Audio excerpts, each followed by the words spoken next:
Late night comic book reviews.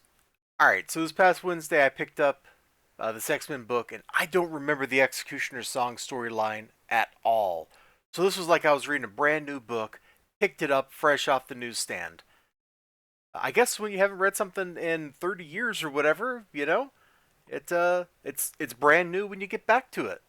Something like that. It's a great cover. Andy Kubert, I don't know how to pronounce his last name. Great cover. Like, the only thing I can criticize on the cover is maybe Rogue's face. Everything else, okay, and maybe Psylocke's face. But the nose doesn't seem quite big enough there. I don't know. But like, I just love this cover. Apocalypse looks great in the background. Beast looks great. Gambit's got like great energy with his expression there. Wolverine and Cyclops both look dope. The whole little psychic thing right here that Psylocke is doing looks great. I like it a lot. I like this cover a lot, man. It's got a lot of dynamic energy and power. And look at that. They're all dancing in Apocalypse's grip. So now I got to tell you, I don't know what's going on in this story, right? So I opened this book up. You with me here?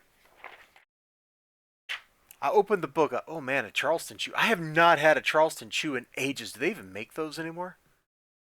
Dude, maybe I should go to a gas station and find one. That could be dope. And hey, apparently they got send us a wrapper plus 50 cents and we'll send you a comic book. Look at that. That's wild, man. I love this kind of crossover promotion. They just don't do it anymore. The only company that's doing this is Squaresoft with Butterfinger. Oh my lord, can you believe that? That's crazy. But yes, my Final Fantasy VII remake on PS4, I have the Butterfinger DLC. Anyway, we open the book up. Charles Xavier is dying. Somebody tried to kill him. He's infected with a techno-organic virus, and he's gonna die. And there's a lot of stuff I like in this book.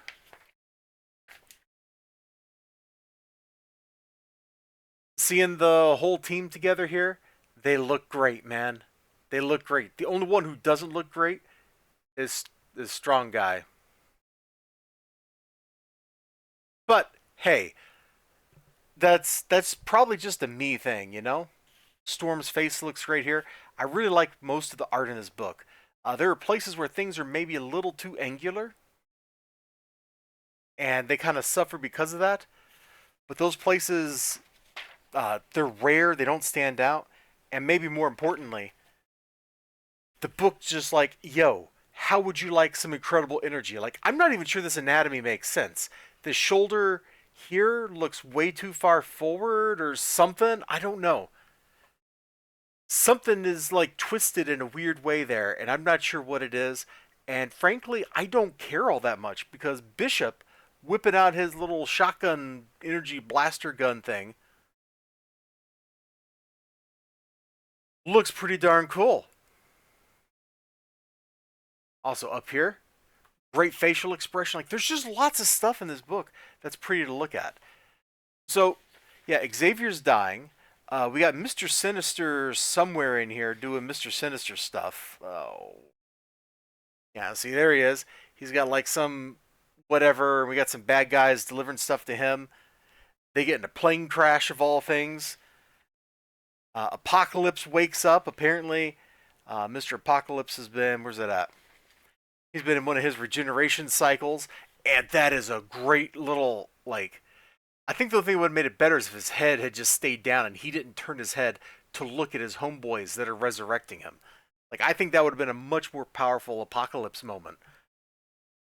Uh, so yeah, we're right in the middle of this story arc. Mr. Sinister's making a deal to get power. He attacks the X-Men. He's kidnapped Jean and Scott. He sold them to some other villains. Apocalypse is waking up. His bad guys are telling him, yo, Lord Apocalypse, your other vassals are busy like doing bad guy stuff. Um, I don't know what's going on in the book.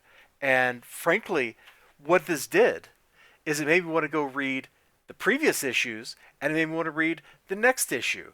If nothing else, just to look at the art, because the art, the pencil work and the line art, the inking, are just great. There's a lot of dynamic poses, a lot of great looking stuff. It's very dated, very 90s looking. I mean, you can see all the little like hachure lines and stuff going across everything to provide shading. But despite that, or maybe because of it, I really liked the way it looked for the most part. What else is there to say? Let's see, the X-Men that we saw in that one panel, they split up into two teams. They eventually get into some fights, and that sets up like the next issue. And it was just like a fun little middle of the story romp. I don't know that you could have picked this up off the newsstand and quite followed it without knowing anything about what was going on from previous issues, because I had trouble following it, and I have like very vague ideas about what's going on. Somebody coming in blind probably couldn't hack it. That just means you got to go read issue 1 and issue 2, right? Right. You all take care of yourselves. You have a great day, great night. Uh, that's it for our late night comic book review. This was a fun little read. Could have been better if I had the context for it. That's the only thing slowing me down here, bro. Bye bye.